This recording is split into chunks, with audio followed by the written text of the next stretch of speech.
Hello, everybody. Welcome, welcome. I'm so happy that you are here today. I want you to tell us where you are watching from in the comments because this is always so much fun whenever we can chat live. And I always get that question like, are you really? Yes, we're really live. I'm here. It is Saturday. It is 11 a.m. in Houston. I was going to say in Central Texas. I was thinking Central Time, but I'm in Houston. And I would love for y'all to tell me in the chat. Judy's in Colorado, Lynette's in LA. So much fun. I'm so excited that everybody is here today because this is going to be so much fun. And if you're watching on the replay, welcome. So excited that you're here. Kathy's in PA. Art Dimensions is in Los Angeles. Okay, awesome, awesome. We got a little bit of everybody here today and two folks from LA. Super, super fun. Well, we're going to go ahead and get started because I've got a lot to share with you here today. So I'm just going to dive right in. And if you join us later, tell us in the chat where you are watching from. Like I said, I am in Northwest Houston, and I'm really excited about what we're doing here today because this is the third time I've taught this masterclass this week, and it's going to be fun. It gets better every time. It gets more entertaining, and I'm really excited. I hope that you brought some questions that we can get you some answers to. So I am going to go ahead and share my screen. You're going to see me like this, and then I'm going to make it to where I completely go away for a little bit, and then you will still hear my voice, but I'm right here. So welcome to Easy-Peasy Content. This is 6 ways to help you save 5+ hours creating your content every single week. If we have never met, hello, I am Crystal Profit. I'm a content strategist, and I like to help people create their content with confidence. And like I said, I'm so excited about this class.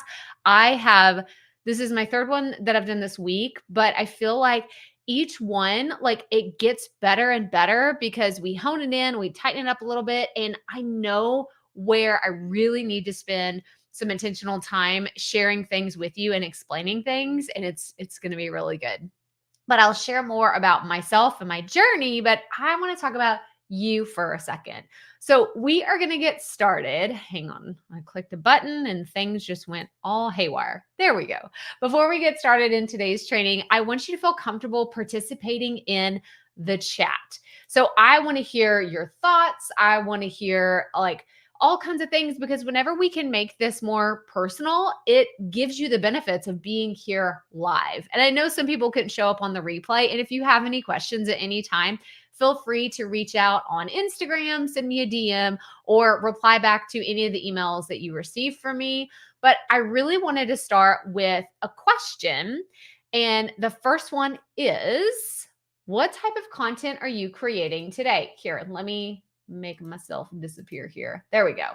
What type of content are you creating as of today? I want you to put in the comments, are you creating 1, a podcast, 2, a YouTube channel, or 3, a blog post? So tell me in the comments 1, 2, or 3, or you could put blog, you could put podcast, like whatever. Just tell me in the chat what you are currently doing.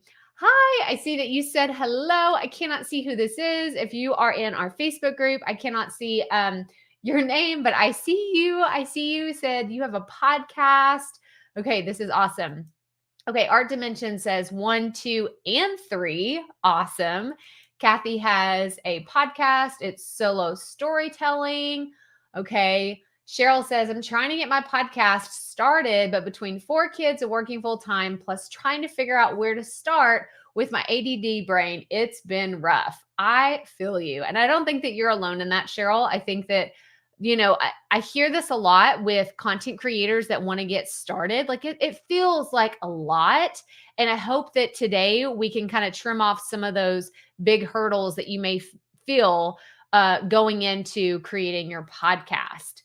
Judy says, I'm hoping to do all 3. I've done number 2 and 3 in business before, but doing a different business now. So I'm starting over. Oh, Monique says, hi, it's Monique. I'm not sure why it's not showing. Let me fix this. Yeah. So if you're watching in our Facebook group, you can click on the button where it says allow Facebook and StreamYard to share your profile picture, but and your name, but that's what it is. So sometimes it resets. I'm not sure why it does that either, Monique. But okay, so everybody's here. Y'all have shared the different things that you are creating. And if you're watching this on the replay, I want you to think about the content that you're creating today and what you want to create in the future as we go through this training.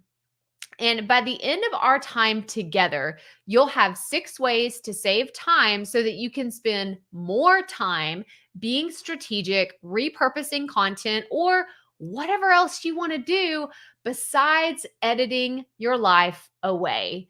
Give me a heck yeah in the comments if you're like, oh my gosh, that sounds amazing. Like doing anything else but editing my podcast forever, or editing my YouTube videos, or editing blog posts. Like, give me a heck yeah in the comments, because that is where I see so many people saying, if I could just get this one thing off my plate, I feel like I could just do so many more things. Yeah, Judy says, heck yeah. Oh my gosh. But before we get there, I wanted to tell you a little bit about a special treat that I have at the end of this training. So if you stay here with me and hang out until the end and you want to continue to learn from me, I'll share with you how to get your hands on the exact content systems that I've honed over the last 4 years that saved me time, money, and energy. I'm going to share with you the systems and workflows that I use in my content and what I'm teaching inside my brand new program. Because with these systems, you'll be able to save the maximum amount of time creating content. And most importantly, you start enjoying what you are making again. But now I want to get into something very important. If you've been to one of my live trainings before, I'll always tell you, put a cue in front of your questions so that they don't get lost. I encourage you. I know how it is when you're watching something live and you're like, I don't want to wait until the end. I'll forget it. Go ahead and put your questions in the chat if you have any during our session. And then I will go and grab all of those at the end. And I've set aside some time to answer your specific questions. And again, if you're watching this on the replay, feel free to reach out via Instagram DMs or send me an email with your questions. But before we jump into the right strategies that I wanted to teach you today, I wanted to introduce you to some of my life-changing tools that have transformed my content and taken everything from overwhelming to manageable. Because who doesn't love a really good tool? Actually, I want to know, what are your favorite tools? We already talked about, I want this to be an interactive chat today. So tell me in the comments your favorite online tool. I'm going to share with you some of mine, and I can go ahead. I'll share another one. I'm like, oh, I have so many that I absolutely love. Canva is one of them. I'm actually doing my presentation today using Canva. I love it so, so much. And I love Buzzsprout. I'm going to get into more of the content and time management ones here in a second, but let me know if you have any favorite apps that you use and you cannot live without on a regular basis. Yeah, Maggie says Canva in Affinity Suite. Judy says, I'm learning Canva now and starting to use it. Okay, Monique has a bunch. Canva, Zoom, Buzzsprout, and Podpage. These are all great. These are all great. Yeah. So if you've never heard of any of these and you're like, oh, that sounds interesting, let me go check those out. Riverside, that's another really good. This is for podcast interviews. Wave, a Wave is a great one for creating those sound bites for your podcast. Okay. Learning Canva and Anchor. These are all really, really good. Oh, thank y'all so much for sharing, because now we're going to get into some of the favorite tools that I use for time management and really getting intentional with my content. So the first one is Google Docs and Sheets. And I'll go ahead and tell y'all, none of these are paid. I guess my Google Drive is paid, but all of these are the free versions, and you can get a free version of all of these. But Google Docs and Google Sheets, this is the messy place where I think of it like my blank canvas, where I can be creative and not have the pressure of things being perfect. Now, this is really important because I like to think about your podcast scripts and your interview questions. Like whenever you're getting ready to record a podcast or you're creating a draft for what you're going to say on your YouTube channel, or if you're going to create a blog post, you need a messy area that doesn't have to be perfect, where you don't feel this constraint of like, oh, I can't like, it's got to be really, really good. I don't like to have that. It like really holds me back from being creative. And I like to use Google Docs and Google Sheets to kind of take that pressure off. I'll use Google Sheets to plan a calendar. Like I have a rough draft content calendar and Google Sheets, and then I'll use another tool to put it in. But that's the one where I'm like, it's messy. It doesn't matter. It doesn't have to be formatted. It doesn't have to be beautiful. But it's also where I like to just be messy and do a lot of planning. Super important. Then the next one is Google Drive. This is one that I pay for, but you can get a free version of, just storing. This is what I use it for, storing my assets. And what I mean by that is my podcast episodes, my YouTube videos, all the graphics that I create in Canva that I want to reuse. And this is really important for one of the topics we're going to talk about later, which is reusing and repurposing your content. You got to have it all in one place. Like if I wanted to go find a YouTube video I created 6 months ago and I'm looking on my computer and I'm searching and I'm like, oh, I don't know. I went through so much of that. You should have seen my Google Drive just 2 years ago. It was a hot mess. But once I got it like a structure in place and figured out how I needed to store things, everything just got a lot easier in my content. So I recommend, whether it's Dropbox, Google Drive, wherever you want to store it, I recommend having a system in place to keep all your content tidy and neat, and that will absolutely save you time. All right, then my Google Calendar. This is where I keep all of my appointments. And when I say appointments, I mean my podcast interviews and big dates for my business, but I also have my personal stuff in there, right? I have 3 kids who have to go to the dentist and the orthodontist, and we just have to have important family dates in calendar or dates in the calendar so that I can keep track of it. But what I don't keep in there is my daily tasks. I used to do this and it was always overwhelming. I'd go into my calendar like really hesitantly. I'm like, I don't even want to go in there today. I don't want to see what's in there because I know I'm going to get overwhelmed if I have to see, I got to edit a podcast and I got to do this and it has to be done at this specific time. It was just way too overwhelming. And so what I did is I switched to a project management system, Asana. And I've said this a few times now, but I have no interest in getting another tattoo. I have a tattoo, okay? I have no interest in getting more. But this would be one where I'm like, oh, I could use an Asana. This is how much I love Asana, okay? This is my affinity for this app, this platform, this project management like savior. It is so incredible. And it is because it allows me to hold myself accountable. It allows me to put in all of my content calendars and all of the different tasks that I need to do to get everything, like keep it moving along. I do everything in Asana. It is the thing that I just look at every single day. What do I need to do? How does it need to happen? And I can look forward and see, oh, I need to batch content for this and this. Like these are the different things coming up. So that's a little bit about my time management suite and all the different tools that I use. I wanted to share them because I get these questions all the time, and I didn't want to dive into all the strategies that we have without you first knowing what I'm using. But like I said earlier, the best part about all of these apps is there's a free version for every single one of them. And you can install them on your phone, your tablet. You can look at them on a PC or a laptop, or you could sign in from someone else's house. Like wherever you are in the world with an internet connection, you can use these applications, which is why I love them so, so much. But I just want to take a second to share my favorite apps because I get this question all the time. But now I want to talk about you. I want to talk about why you showed up here today, because maybe you are frustrated that editing content takes up hours of your time when you could be working on other opportunities in your online business or spending more time with your loved ones. Or maybe you're tired of wasting time chasing trendy hacks and algorithms that don't move the needle for your platforms. Or maybe you're ready to grow and scale your content to new platforms, but you're struggling with the consistency of your current content. Ooh, that one really hits me hard, right? Whichever one you resonate with the most, maybe even a few of them, I'm here to support your journey.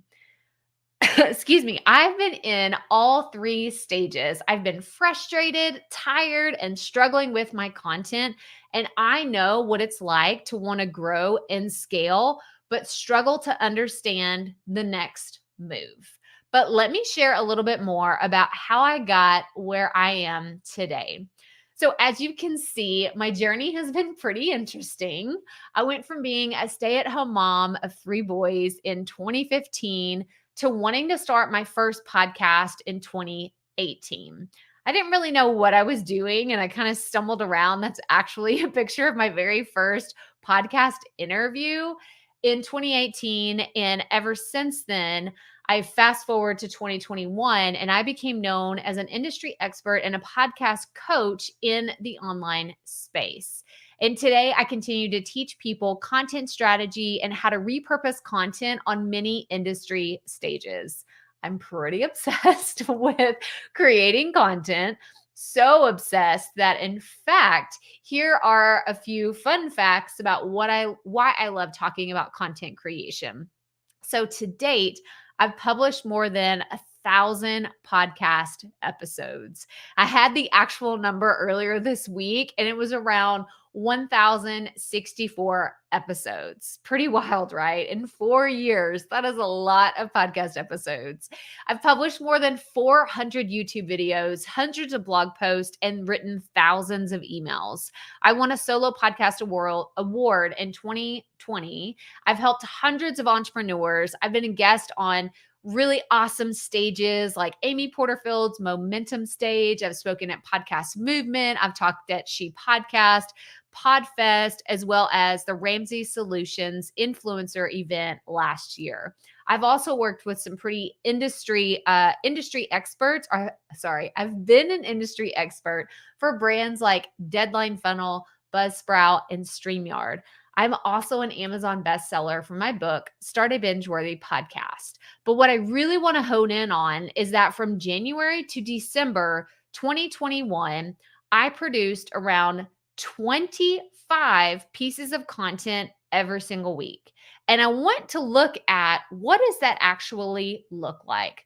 So what it looks like is 5 episodes of the Potty Report, 3 YouTube videos, 2 episodes of the Profit Podcast with blog post and show notes, regular posts in our Facebook group, daily Instagram post, and 1 newsletter. It feels like the 12 days of Christmas, or I should say, and a partridge in a pear tree, right?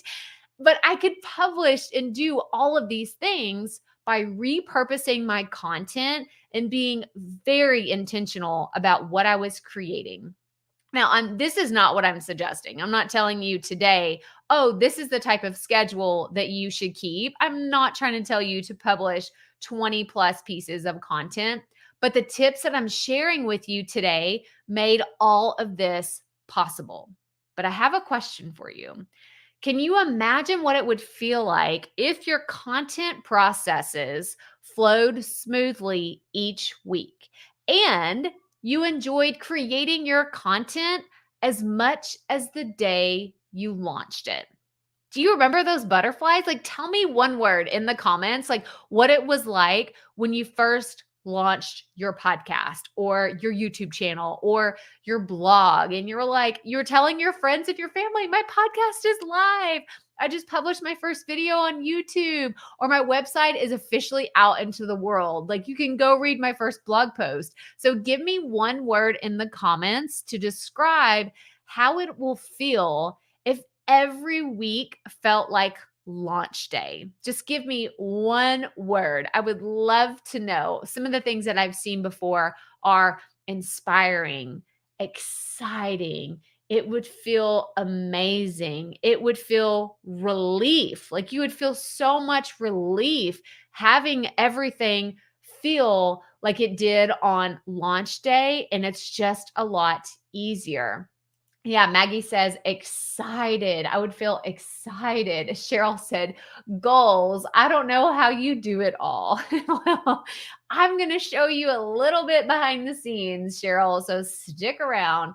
Yeah, stressfully amazing. Okay. Yes, yes, yes. Okay. These are so good. Well, repurposing and being strategic with your content is the most powerful way to grow and scale your platforms while impacting your audience and increasing your authority. So let's cover where we're going on our journey to get together today. So I wanted to give you a quick snapshot of all the places we're going to cover because we're going to go over your content. This is the first thing we're going to talk about. So whether it's your podcast, your YouTube, or your blog, we're going to talk about where you currently are. Then we're going to talk about email. Everybody loves to hate on email. So it's one of those we got to talk about. Then we're going to move over into social post and how we can make that a little bit easier. Then we're going to talk about prioritizing and consistency.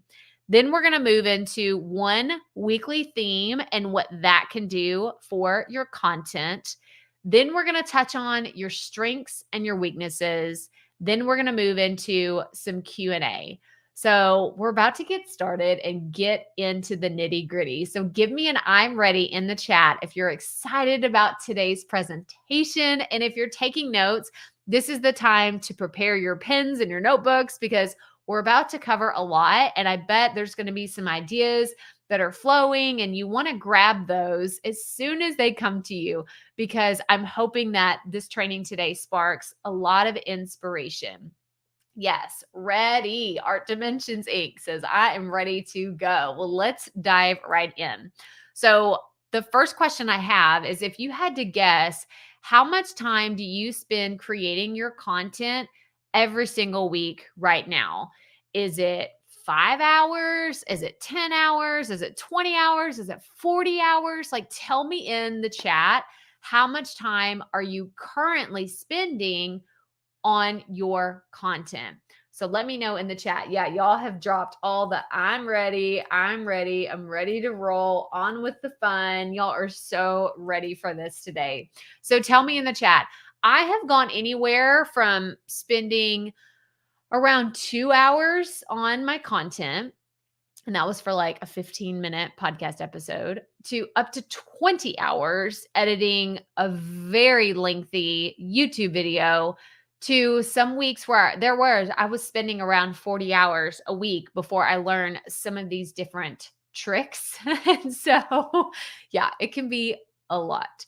But we need to know where we are today so we can see where we can save time. So let's go ahead and break down the 6 ways you can save 5+ hours a week. So first, we're going to talk about your content. Whether you're creating a podcast episode, a YouTube video, or your blog content, you need to understand that not all tasks are created equal. And we're going to break down the different priorities that we have. So here's a great example. The checklist for my solo podcast episodes, which is what you see here, are very different than what I have for my YouTube video. So this is an example of a checklist in Asana versus just having everything in a Google Doc or a PDF form. So some of these things can be batched together while others require being in a totally different mindset.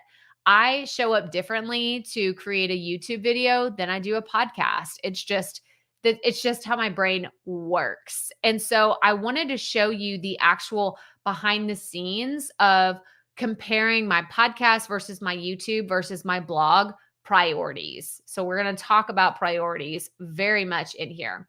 So my podcast priorities. So I'm showing you the back end of my Buzzsprout. This is the platform that I've used since 2018 to host my podcast. And these are all the different fields that you have to fill out before you actually have a podcast episode published. So my podcast priorities are, I have to have an actual episode recorded and uploaded in order for to even have a podcast. In order for a podcast to exist, I have to have an audio file, right? So that is obviously a priority. From there, I really look at the episode title and the description and very basic marketing. And that's it. Did you hear me say I spent hours and hours on editing or hours and hours on, making the perfect transcript or making sure that everything is perfect? No, that is not what I do in my content. I do the things that matter the most. And then if I have extra time, I'll go in there and tweak some of the other stuff. But where I see a lot of people spending a lot of time is in the editing. Now we're going to talk about YouTube. So YouTube priorities, what I plan on doing is I will spend time recording the video, right? Because you have to have a video. You have to have the video file in order to have a YouTube channel. Then I work on my title, the description. I work on my thumbnails because you got to have something visual to put on there for YouTube. Then I work on the SEO. Now, SEO is different for podcast than it is for YouTube, and I treat it that way. I spend more time on SEO for YouTube than I do for my podcast because unfortunately, it's just not all created equal. I said that earlier, but I do think it's important to have the most specific things to those platforms that are going to make the most difference. And another thing is I work on some marketing for YouTube, but I don't spend hours and hours and hours marketing. I will spend time creating short clips to share what I've already created. And then from there, we have the blog priorities. So blogging priorities look very different than all the other ones because, again, you have to have the written draft. This is where I spend time. This is where Google Drive and Google Sheets come back in because I'm writing everything, or sorry, Google Docs, not Google Sheets for my blog post. But I will write the draft. Then from there, I title everything, make sure it's SEO friendly, and I will work on SEO for my blog post higher above and beyond what I do for just my podcast episodes. Then I look at relevant resources that I can add in there. I create easy to remember URLs, not only for my audience, but for me. That way, if someone asks me about a specific podcast episode, I can tell you, oh, it's this episode number. Go to crystalprofit.com/episode 373. It's very easy to remember. And then I also keep my marketing very simple, but marketing is a priority. If marketing is not a priority for you right now, we have to think about what can we replace with marketing. Like there's something in there that we can like probably shift down in the priority list and make it happen. But by keeping all of these tasks super simple, you can easily cut down on 2 or more hours per week just by looking at all the tasks that you're doing and putting priorities on each and every one of them. Now, let's talk about the second way that you can save time in your content. Email. Everyone loves to hate writing emails. They do. But it's one of those tricky things that people just, they love to hate it. And it really holds creators up when you have writer's block or you don't know what to say or you're overthinking your content or the publish date creeps up on you and you don't have anything planned. You're like, I was supposed to write something for Friday's email, but it's Friday morning and I don't have anything. Like I've seen this happen time and time again. But let's look at the email priorities that actually matter most. So for email, the top priorities that I always have is I like to plan the topic. Again, you can do this in a Google Sheet or you could do this in Asana. I write my draft in Google Docs. This is what you can see here. I have a Google Docs draft version. Then I decide on the CTA or call to action for that email. Then I write a title for what this is going to be. So if you've ever read any of my emails, I do not do the title first. I see a lot of people get stuck. They're like, I don't even know how to get started with my email. And I'm like, well, don't try to title it first. That's where I would get stuck too. And it's like, oh, it gets a lot easier if you don't try to title things first, you do that last. And by simplifying this process, you can save 30 minutes to an hour every single week. Now, let's move on to the third way you can save time creating content.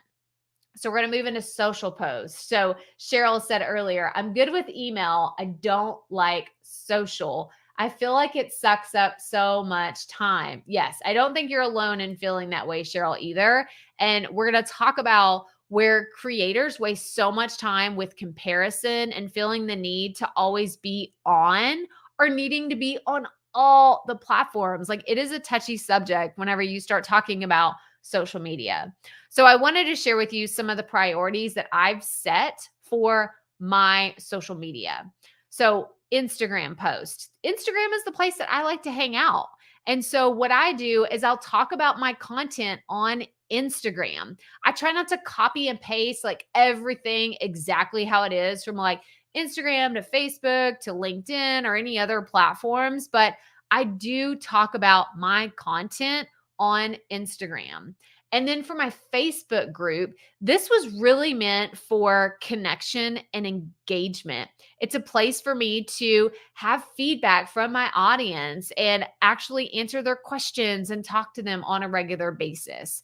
And a few more tips for cutting down time spending on social media is repurposing your content. So show up where it matters and don't try to be on all the platforms all the time. You can easily do this. You can save 2 or more hours when you repurpose your content to your social platforms and show up only where it matters. So now let's talk about the fourth way you can save time on your content. And it's really taking everything that we just learned and rolling it all together. So we're going to talk about prioritizing and consistency. Now that we've discussed specific aspects of your content priorities, whether it's your podcast, your YouTube, social, email, all of those, I want to ask, what's keeping you from being consistent today? If this is something you're struggling with, then you can tell us in the comments. You don't have to. If you're feeling brave and you're willing to be vulnerable here with us today, you can tell me in the comments what comes to mind when you think about why you haven't been consistent with your content. Because I know I felt pressured and overwhelmed by perfectionism in the past. It's been the thing that held me back from being consistent, and it stopped me for a long time. But I have a suggestion. If it is not a priority, if you're looking and thinking about all the priorities we just talked about, if any of those tasks don't fall under a priority, I challenge you, don't do them for 1 month and see how it impacts your content. Oh, somebody just got really uncomfortable. I'm going to come back on for a second. This makes people like, this is when I get into the training and people are like, ooh, get a little squirmy in their chair. They're like, wait, what? What did she just say? Yeah, if there is something holding you back in your content today, right now, and it is the thing that is keeping you from being consistent, I challenge you, don't do that one task or multiple tasks for 30 days and see what happens. And I've told this story before, but I have good friends that have come to me and they're like, Crystal, I hate my show notes. I hate my show notes. I don't like putting them on my website. They freak me out. It takes me so long. I'm overly critical. I'm blah, blah, blah, blah, blah. Like they just like, so I don't end up doing my podcast because I don't look forward to doing my show notes. And I tell them, don't do your show notes. And they look at me like, you're not supposed to say that. You're not supposed to tell me I'm not supposed to do my show notes. And I say, well, look, I want you to create your content.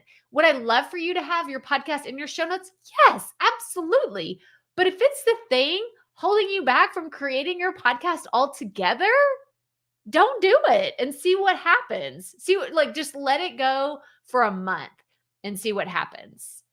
And it's been pretty life-changing for a lot of podcasters. And then they're like, you know what? I found another way to share this useful information with my audience. Or I found something like they have these creative bursts of energy because they didn't realize this one task was holding them back. It was holding so much mental space for like keeping them from doing other things. And they're like, oh my gosh, what a relief.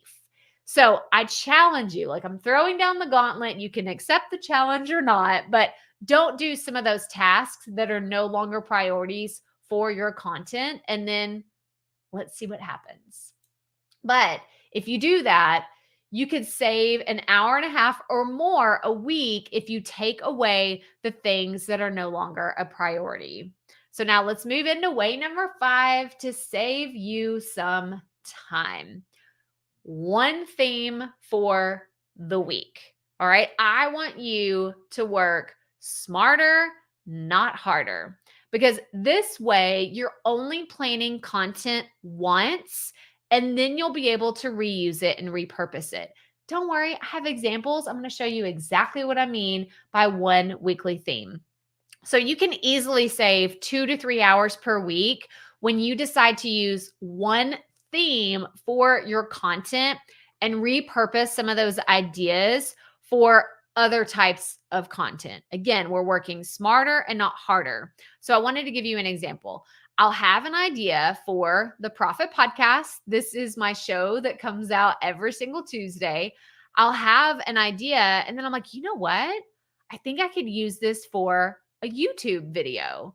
And then from there, I'll create a plan to use a weekly theme and talk about the same thing on all the platforms. So I will post it on the podcast. I'll put it in a YouTube video. I'll put it as my podcast show notes or my blog post. Then I'll share it on Instagram. Then I'll talk about it in my email newsletter. But this brings up a sore spot for a lot of people. And I'm going to ask you this question. I want you to be honest, okay? Are you worried you're bugging your audience when you talk about the content on every one of your platforms? Okay, give me a yes. Like, just be really honest with me. If this is because people tell me this all the time. They're like, Crystal, I'm being annoying. I feel like I'm bugging my audience by telling them, hey, I have this on the podcast, but then it's also on YouTube and I'm going to email them the same thing and I'm going to talk about it on Instagram. Like why would I talk about the same thing in all the different places? Like, I feel like I'm being salesy. And the truth is, in order to promote your content, you have to talk about it. That is marketing. That is marketing.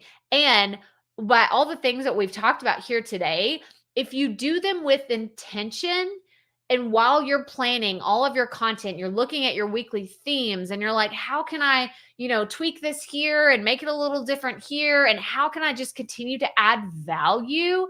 You are going to know how you can do that in those specific pieces of content to your audience.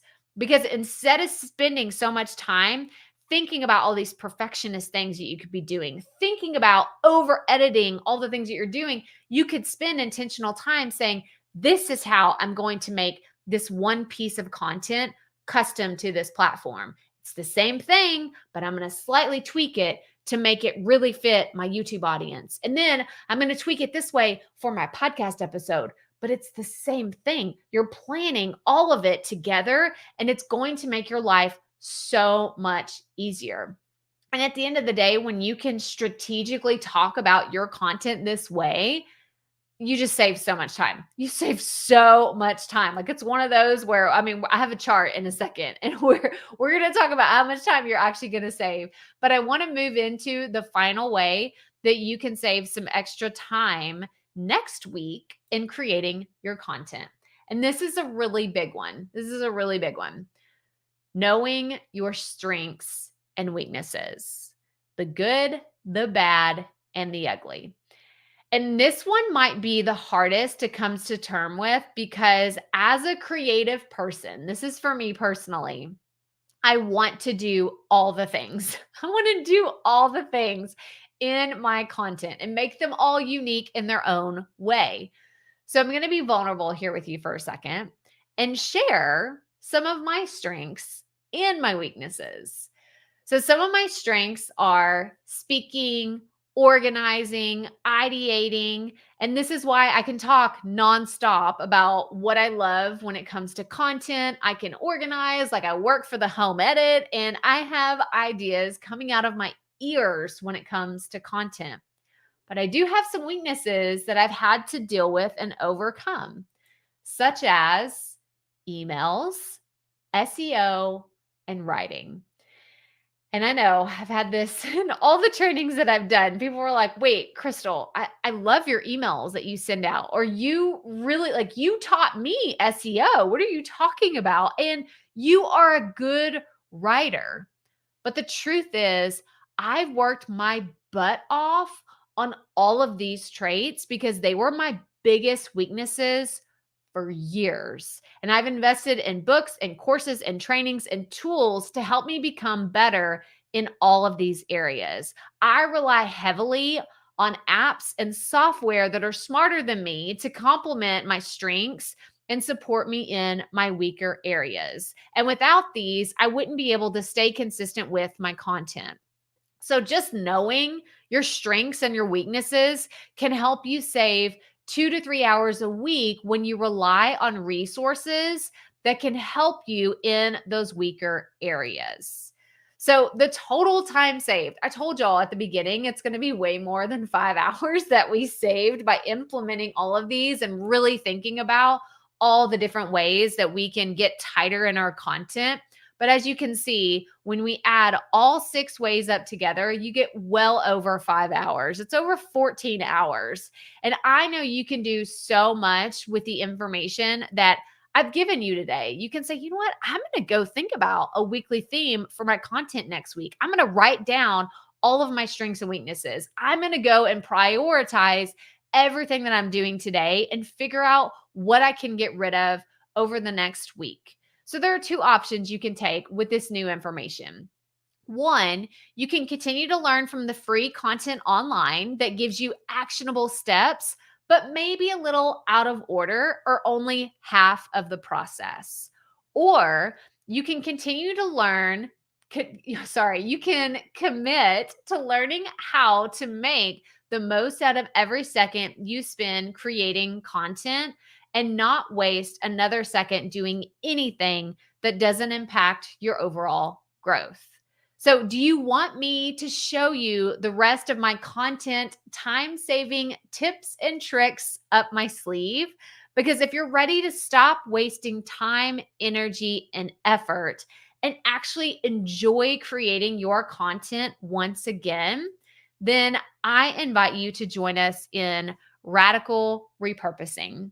So, this is my brand new program that I've been creating over the last 3 months, and I'm beyond excited that it is finally out into the world. Because in Radical Repurposing, you will go from feeling overwhelmed and struggling to confident in your content strategy and experience increased visibility and better discoverability. And if you've wondered what my teaching style is like, take it from Matt's perspective.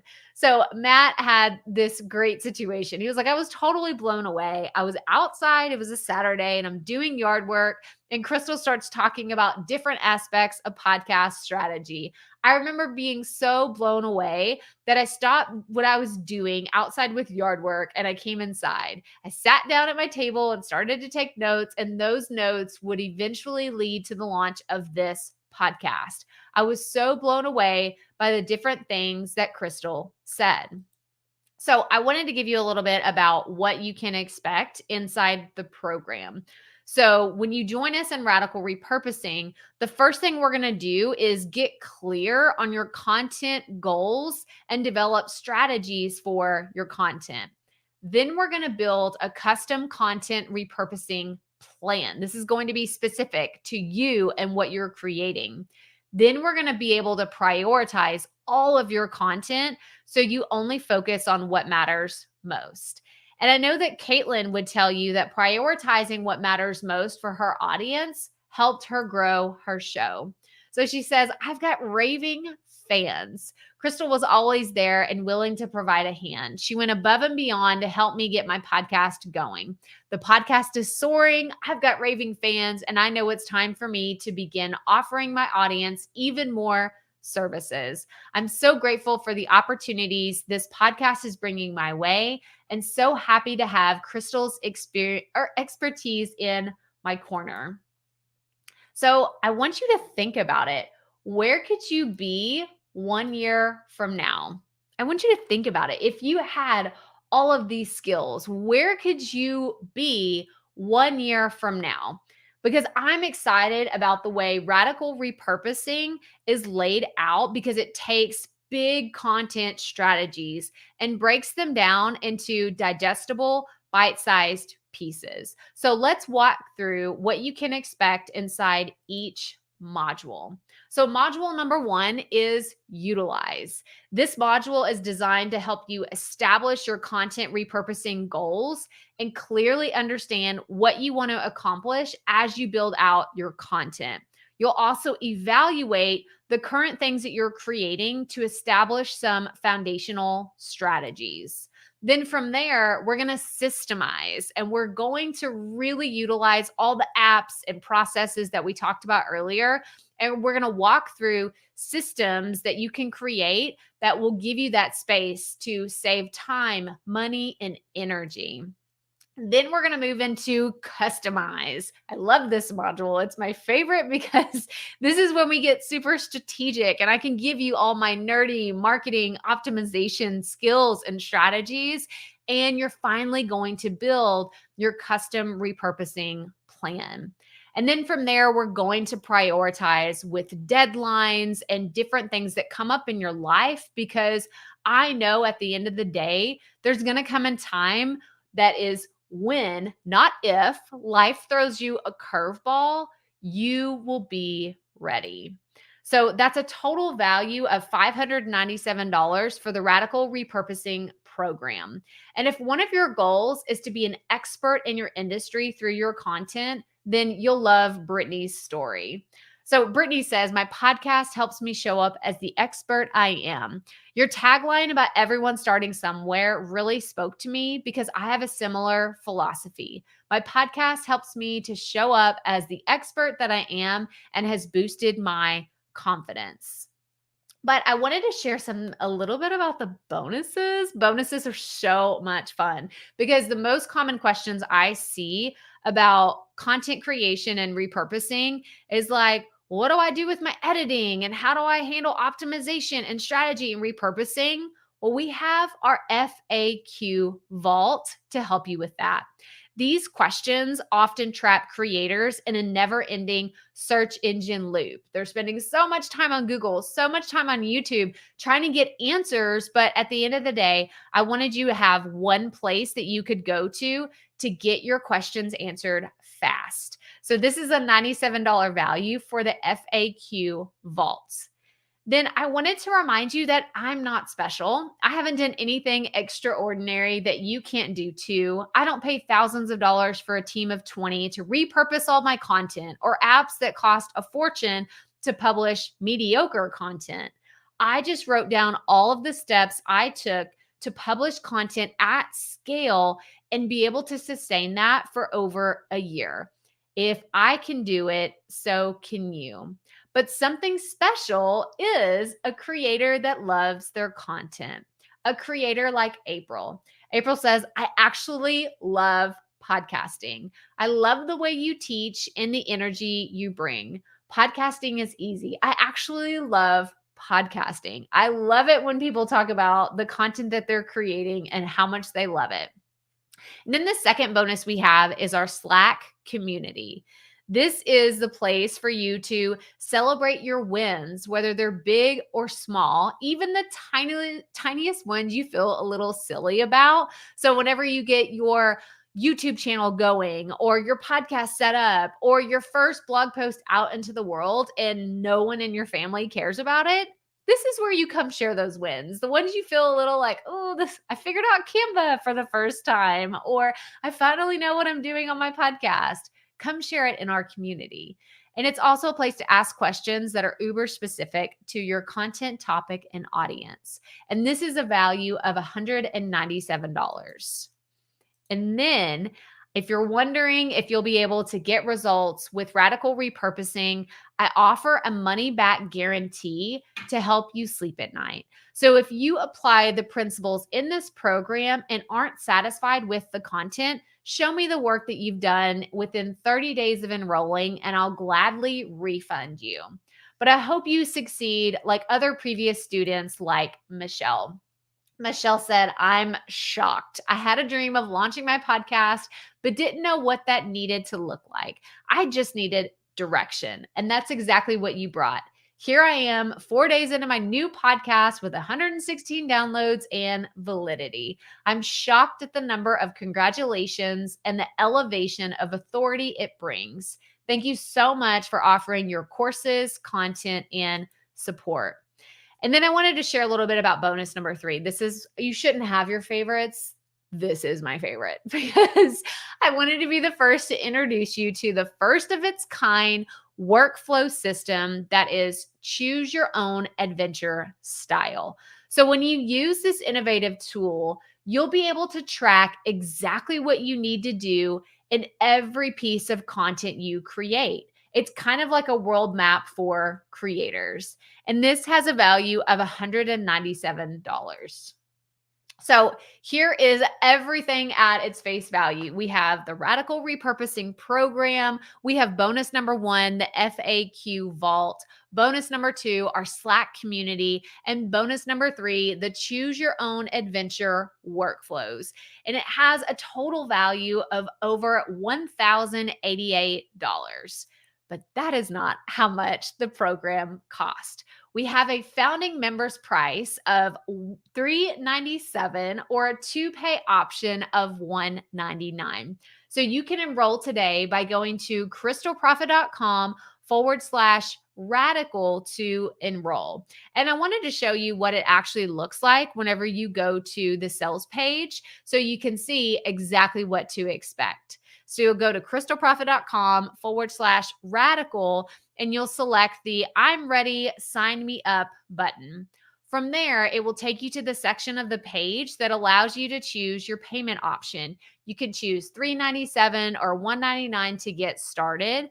And then from there, you'll be taken to the appropriate checkout page where you'll enter in your name and your credit card number, as well as your email address. Then you'll select complete my purchase, and you'll get an email from me that says you've been granted access to radical repurposing.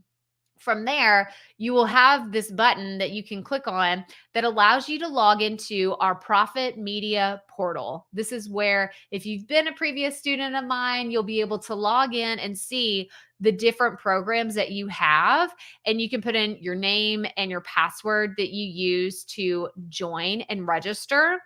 And then you will have full access to the Radical Repurposing program, and it opens on October 31st. You'll be able to go in and watch this video immediately and join our Slack channel.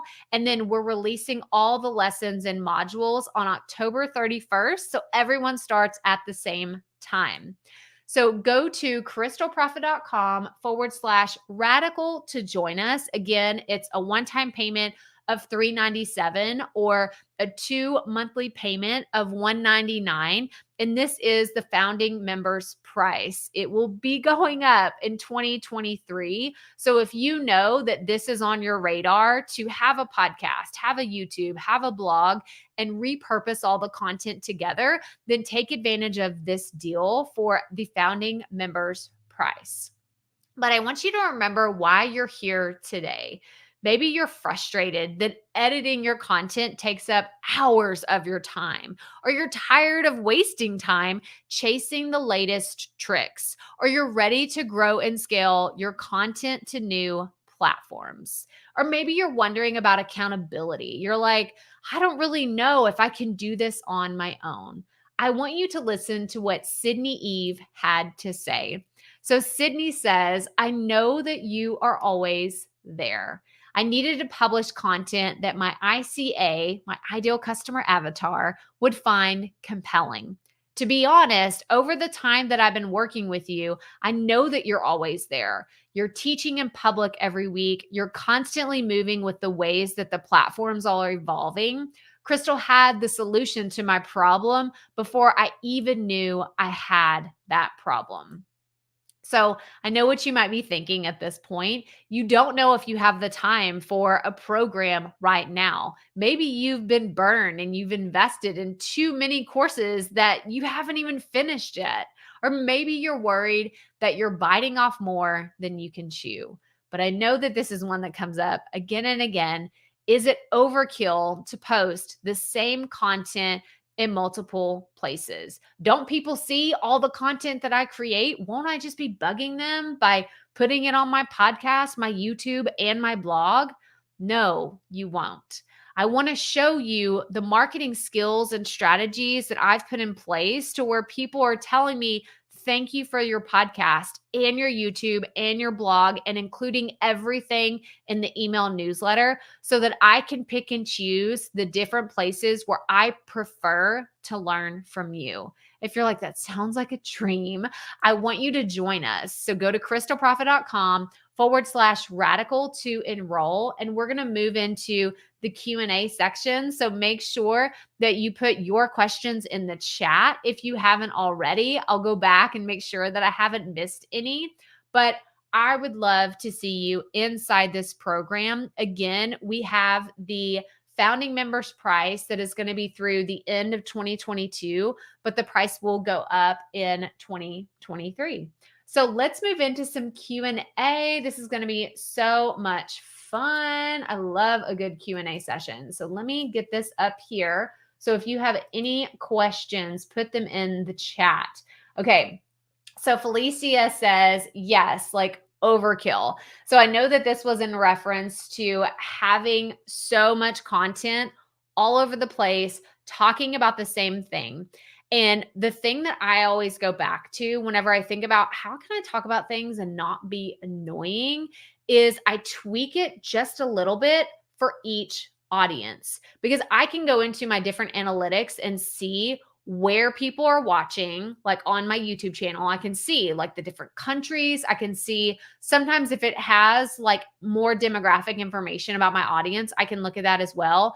And the same goes for my Buzzsprout. I can go into stats. I can see where people are, like their locale, and I can see like, okay, this one's slightly different, or this audience prefers content this way. They prefer more stories and education on my podcast, where on YouTube, it's more of get right to it, like break it down. I don't want the 20-minute long story about how you grew up and you were talking about this and that. Like, I don't care. Just give me the how-tos, like quick, boom, boom, boom.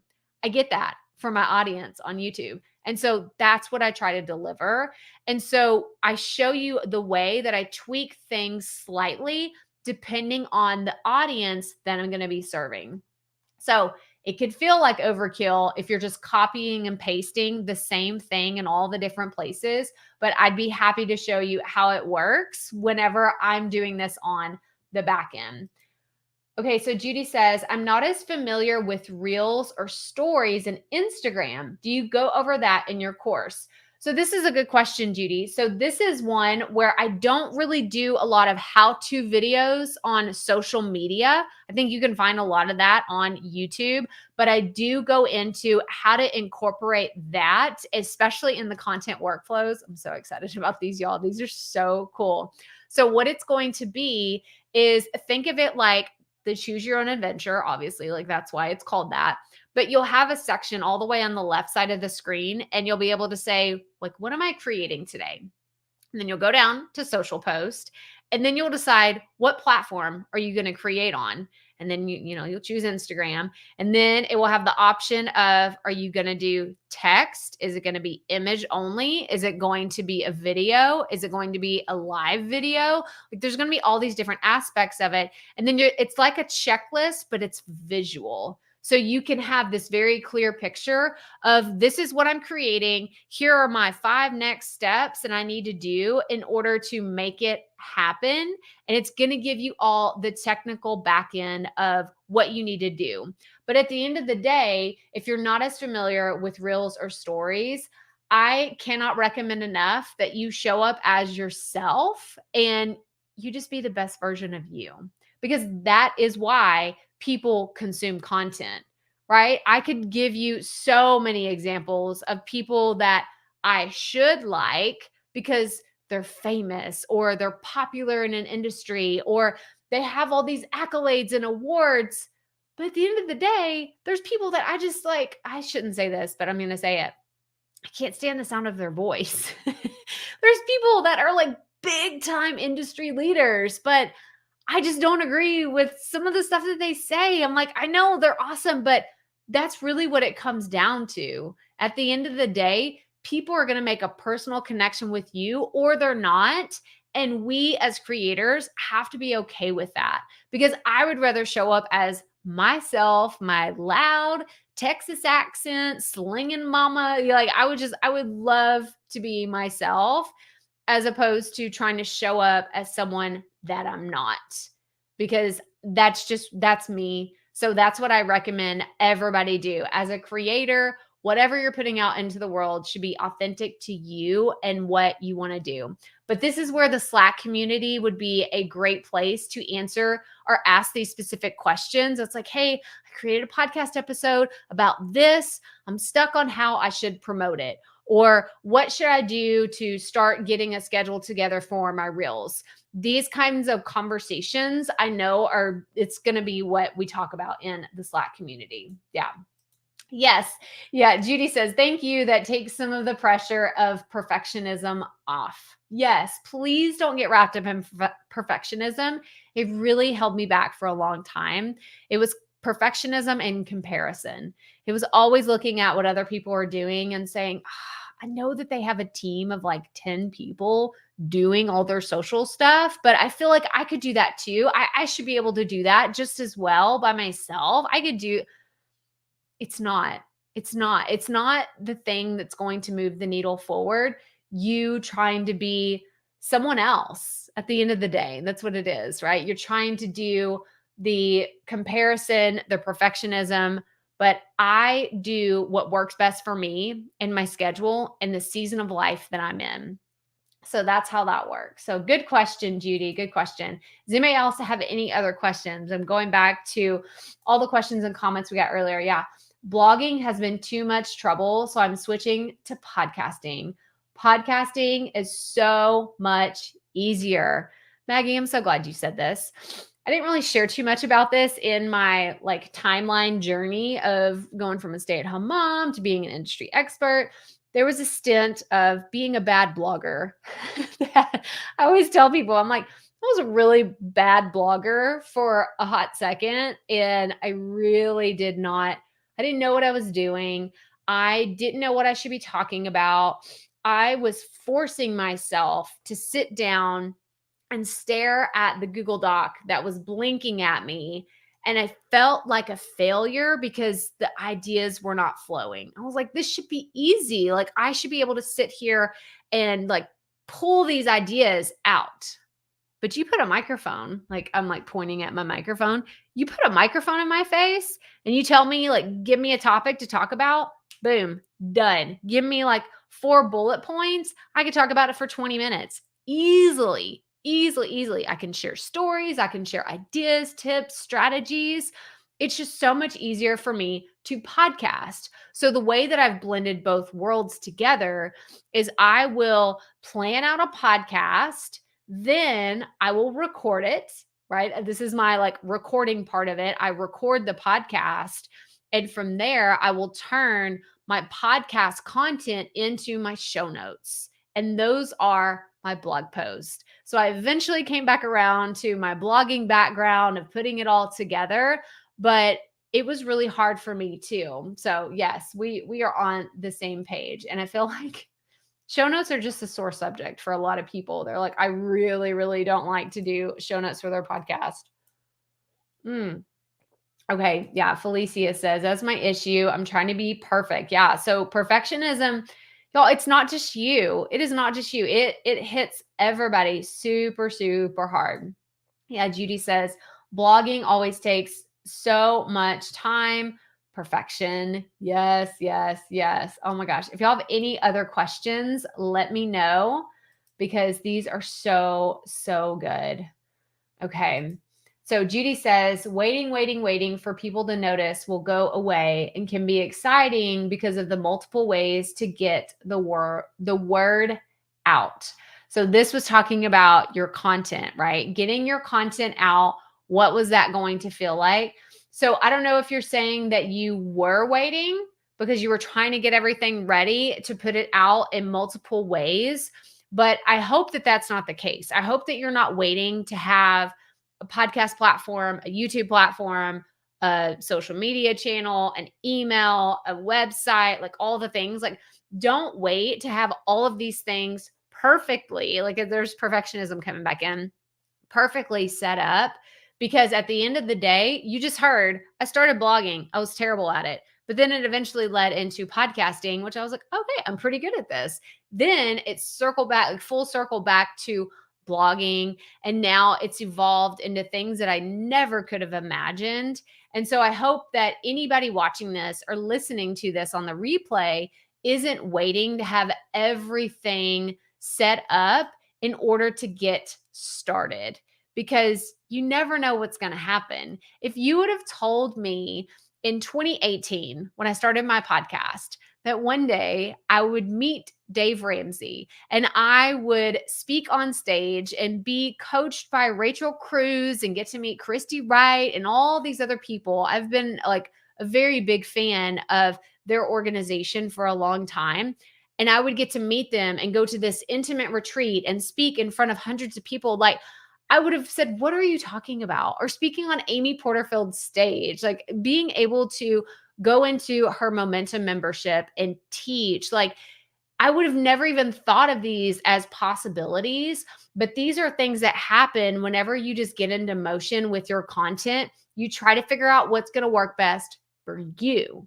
This is another thing inside the program. I do not harp on you have to do things this specific way or it's not going to work. If you've been around here for a while or you've listened to my podcast, you've been on the YouTube channel, I say this a lot that there are guidelines, not rules when it comes to content creation. Because I can tell you all day, yes, I think posting your content consistently, whatever that looks like for you, every week, every month, like whatever that cadence is for you, that's a guideline. I'm not telling you you have to post every Friday and you have to be on Instagram every Tuesday and do a live, and you have to be like, I don't do rigid rules. They don't work well for me. And I don't think it works well for anybody that is in a creative space and you want to create something that's new, that's fresh, that you're proud of. I want to see you creating things with confidence. That is my goal. I want to see you so dang proud of what you've created. And that's really what this program is about. It's building that confidence. It's baby stepping into bigger strategies like content optimization and looking at monetizing opportunities when it comes to your content. And you can do that whenever you have these different lines like out in the water that are just so different. I never could have thought that I'd be making money on YouTube when I first started. I didn't. And I still don't make a ton of money. This is a fun fact, right? Like I don't make hundreds of thousands of dollars every year from my YouTube channel, but I do make enough to cover a lot of my expenses in my business and to cover some of the things that I plan on doing next year. Those are getting paid for by my platforms, by my content, because I've laid them out in a way that is sustainable. Sustainability with your content is only possible. Like everybody, listen to me, okay? Sustainability in your content is only possible if you have systems in place to make them happen. If you don't have a project management tool, if you are just sloppy and messy with your content, I'm sorry, it's eventually going to lead to overwhelm, stress, burnout, and you're going to quit. And that makes me so sad. I hate it that I even recently I was putting together a media page on my website. I wanted to put all the podcasts that I've been on in the last few years. I search for some of them, they're gone.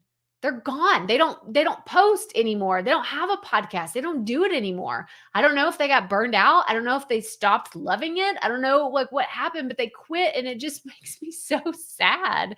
And I don't want that to happen for anybody that is watching this here today, that is listening to this today. So I hope that that does not like end, like the journey doesn't end there. I hope for everybody that is watching this that you can keep going with your content. Okay, my rant's over. Let me take a quick drink. Judy says, and I can see how repurposing across platforms will make a huge difference. Oh, okay. Sorry. I missed the first part of that. Waiting to see if people are responsive, and that bogs me down. And I can see how repurposing across platforms will make a huge difference. It will attract different audiences. Yes, it will. So what like I said earlier about my podcast audience and my YouTube audience, my email audience, my blog, like all of it is so very different, even though there's an overlap. Okay. So I don't want you thinking like, oh my gosh, I have to create brand new content in all the places. No, no, no. That's not what I'm saying. What I'm saying is when you Google my name, like that sounds like a weird thing. Please go Google me. No, that's not what I'm saying.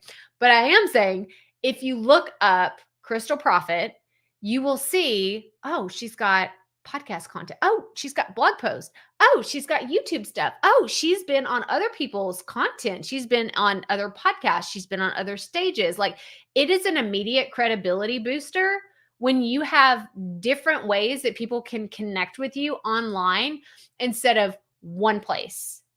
And I know for a long time, a lot of people in this community, y'all are just podcasters. And I told you, just focus on podcasting. That's all you need to do. Just one podcast. But so many of you have been podcasting. You've been in this, like, you know who I'm talking to, the people that have been in this community for a long time. And that's all you've ever done. And you're asking me, why am I not growing? Why can I not get more people out, like coming into people that are out in the world, coming into my content?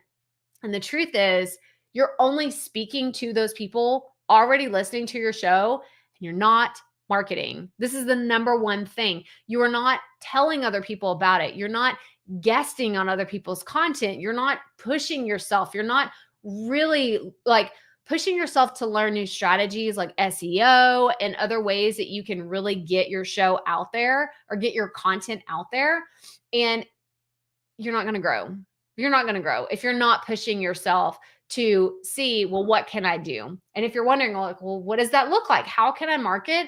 I'm sharing with you some of it's like never before seen marketing strategies that are in this program, such as we're talking about your audience touch points and your audience interactions and the specific reason why I do my content in a certain order and speak to my audiences in a specific way. So I'm telling you not only how to customize it, but how to psychologically, like in your mind, speak to each audience and create it custom to them. So even though it's the same planned content, right? You're planning it, you're doing it all the same way when you're planning it, you're slightly tweaking the psychology of how you're talking and addressing those audiences. So, I could talk about this all day. So I hope that helps, Judy. I hope that helps. Okay. Should I use first? David, I don't know what this question is referring to. So let me know what that is. I see you had another follow-up question. Lauren says, I just released my 4th podcast episode, and it takes me about 10 hours a week to record, edit, and do all the things. Episodes are only about 30 minutes. Please tell me if it gets easier. Okay, yes, Lauren, it gets so much easier. I don't know if you were able to catch all the content that we had in Easy-Peasy content, like everything from the beginning. So make sure you go back and you can watch the replay whenever we're done here. But 10 hours and your episode is about 30 minutes. So my number one recommendation for you is to be easier on yourself. Because if I were to ask you out of those 10 hours, how much you time spend editing for a 30-minute episode, are you spending about 4 hours editing? Like, are you going through and listening to every single breath sound, every single pause, like every single little like are you going through and editing every single oh my gosh, like the dog barks, like I gotta go, like da, da, da. Yes. Okay. Yeah. Let's see it. Lauren's still here. She said, whoo, okay. Yes, you joined late. You'll go back and watch it. But she says, yes, lots of time editing. So, my recommendation, and anybody, and this is not just specific to podcasting, this goes to creating any type of content.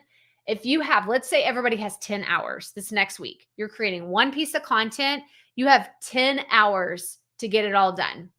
What do? I recommend spending at least 2 to 3 hours planning. And you're going to say, whoa, whoa, whoa, whoa. That sounds ridiculous. What are you talking about? That's way too much. And I really get into this inside the program, like how much I spend editing, marketing, optimizing, doing all those things. But here, let me show you. If y'all have been around here, y'all know I love it. I love my notebooks. Okay. I love these. I buy these. These they're 25 cents, 50 cents whenever the school, like back to school. Look, this is the whole program.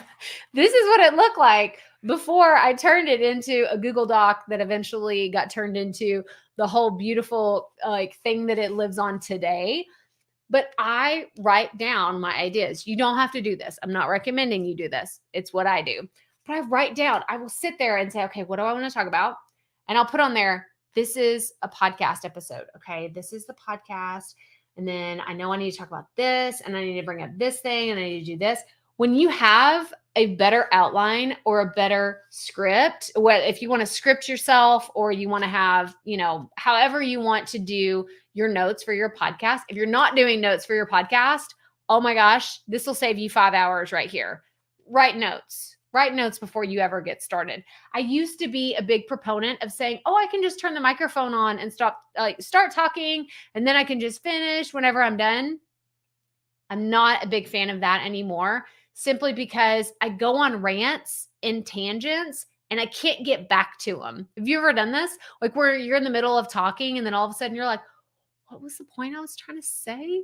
Like what was I really trying to get at? What was my point? And then you have to stop. And then you're like, crap, I don't have any notes in front of me. Did I already talk about that thing? Did I bring up the third point that I wanted to mention? Was I on the sixth point? Like, where am I? You lose all kinds of time when you don't have a plan. So if you're not currently using notes for your podcast, for your YouTube, even for your blog post, you need to have something. Have a rough draft. I talked about Google Docs earlier, Lauren. Google Docs and Google Sheets are my favorite place to go for just being messy. Have all the messy things in there. And then I will take that rough draft, put it in Asana, and give myself the task. Like you can assign it to yourself and it will say, okay, Crystal, you got a podcast episode due on Tuesday. So when I'm looking at my schedule on Friday, I can see, ooh, that's coming up. Where do I have time? Like, ooh, I have a free hour right here. In that hour, I could write out the outline, or I can do some SEO research if I want to do SEO, or I could look at, the different types of special resources I want to mention, or I can have URLs ready to go. Like there's so much you can do in the planning before you ever start recording anything, that if you try to do it on the back end after the thing is recorded and finished, it's 10 times harder. It is so much harder. I've been telling people that the repurposing your content model is broken. It is broken right now, because what people will do is they will create a podcast episode and then say, well, what can I do with this now? Or they'll create a YouTube video and they'll say, how can I repurpose this now? Or create a blog post and say, what can I do with this now? All of that is broken. That is not how we should think about repurposing. What we should do instead is go all the way back to the beginning, like back to square one, step one, and say, What do I want to talk about? And where do I want to share this message? That's what we should be asking. From there, we should be planning the content. Like, okay, I'm going to talk about repurposing my content this week. Where do I need to share that? I need to share it on my podcast. Okay, cool. Where do I need? I need to put it on my YouTube. Okay, check. I need to share it on my email list. Okay, got it. I think I want to talk about it on Instagram a few days. Okay, cool. So from there, you're creating a plan to make it all happen in all these areas instead of asking later, well, where can I share this? Because maybe it won't make sense if I'm like, I did that on the podcast this way, but it's not visual. So I can't share it on Instagram, or I can't share it on my YouTube channel because it's not a visual thing. And those are visual platforms. When you think about it from the very beginning of how you're going to use your content, it gets a lot easier. Sorry, I feel like I just got on a whole rant about that, Lauren, but I hope that helped. Yeah, so helpful. Thank you. Okay, good. All right, David has, if y'all have any other questions, put them in the chat. We're going to be here for just a few more minutes, and then I'm going to close this out. But David says, as far as editing, and Riverside has it where it's live for videos, how can I have it to where it is pre-recorded to have it uploaded on social media? So let me read this again. As far as editing, and Riverside has it where it's live. Are you talking about, because Riverside is an app, for no one that knows, it is for video and for recording audio too. So you could do your podcast interviews in there. You could record videos in there, record audio in there. But I don't know what you mean about pre-recorded to have it uploaded on social media. Are you talking about having your podcast interview or maybe your solo podcast pre-recorded and then you're going to edit it down and put it on social media? If that's what you're asking, I don't think that you can edit in Riverside. I use Camtasia for my editing software. I've used it for, I guess, since 2018. I've used Camtasia. I have a PC. And then for a Mac, I'm trying to think of what it is. I've used Adobe Premiere before. You can actually edit in Canva. Like, fun fact, I know we have a lot of Canva users here. If you didn't know that, you can edit videos in Canva now. But yeah, there's a bunch of different places. But if that's what you're asking, David, if you're still here, let me know. I'd love to clarify that question.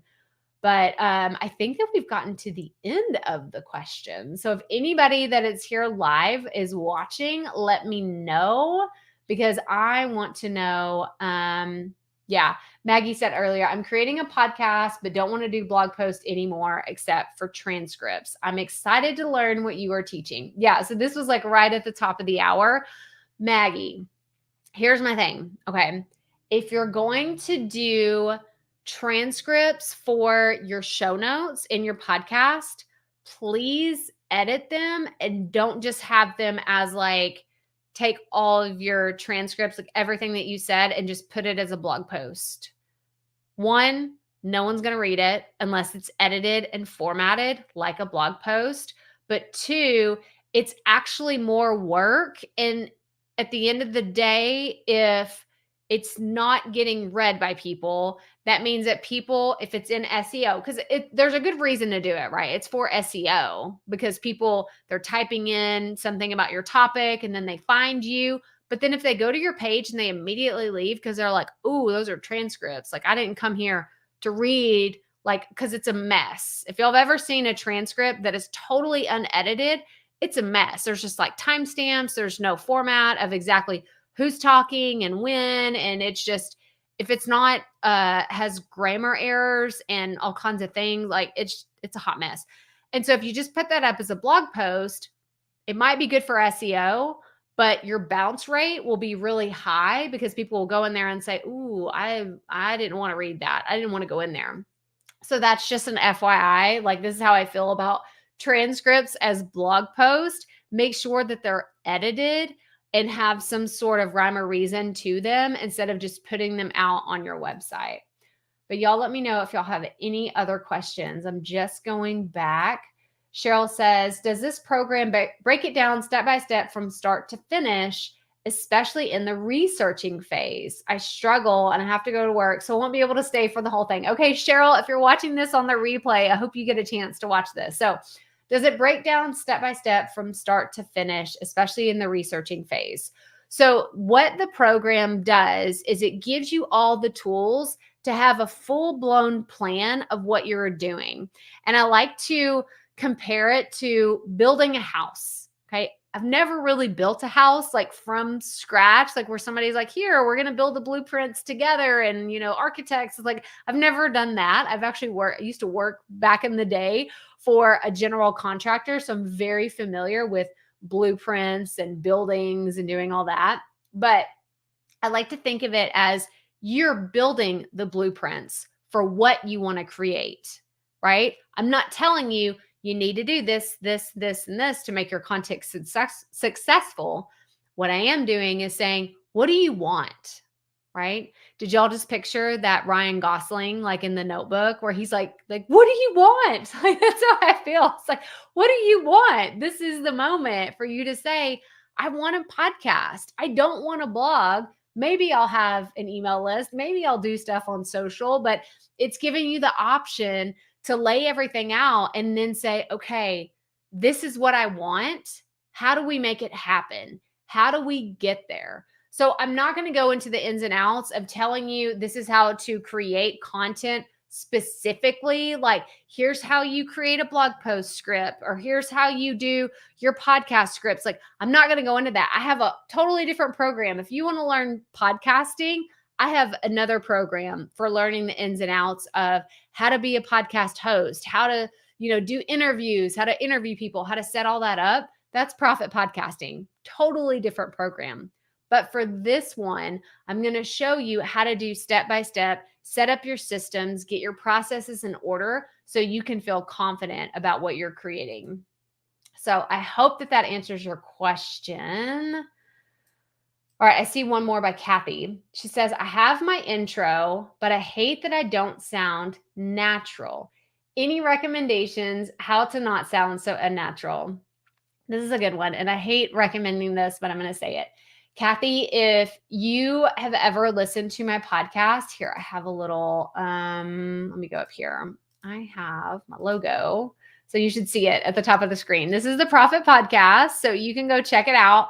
This is my weekly show. I'm going to tell you this. I don't like to tell people this. Go back and listen to my first episodes. Go back. They're very scripted. I sound very, very different than what I do today. Whenever I'm like, go listen to a recent episode and then go back and listen to one of my very first episodes. Oh my gosh, you're going to say, ooh, like, you've changed a lot, Crystal. Yes. You do get better over time. So even though you hate that you sound unnatural or you sound scripted or you don't really sound like yourself, this is you going through those like mucky waters of understanding who you are as a creator. So it does get easier. I can tell you that after creating 1,000 podcast episodes, it gets so much easier, and you'll eventually find your footing on how you speak, like the cadence of your voice. If you're fast or you're slow, or you're loud or you're soft, like, you'll know how to talk to your audience, but you got to get through that messy middle first. Unfortunately, but I can tell you it does get better. It definitely gets better as you keep going and keep creating. Okay. I think we made it to the very end of the comments just in time, y'all. This was so great. Thank you for hanging out here with me today, because this is so much fun. I truly love getting to share this message of repurposing content, getting really strategic with your content. And this was so much fun. I miss doing live trainings all the time. And I really appreciate you hanging out here with us, because it's just fun. I'm like, what's another synonym for fun? It was exciting. It was just amazing. And I really appreciate you showing up here today, because you make it all worth it. It's so awesome. But I want to give you one last time to enroll in Radical Repurposing. The doors are closing on October 27th at 6 p.m. Central. So please join before then, because we're getting started October 31st is the day that everything officially goes live, and you will be able to access the whole program and set up your custom repurposing plan for 2023 and beyond. But that's all I have for you today. So I'm going to end this the way I end all of my calls, all of my podcasts, all of my YouTube videos. And that is, keep it up. We all have to start somewhere. Bye, y'all. Have a fantastic day.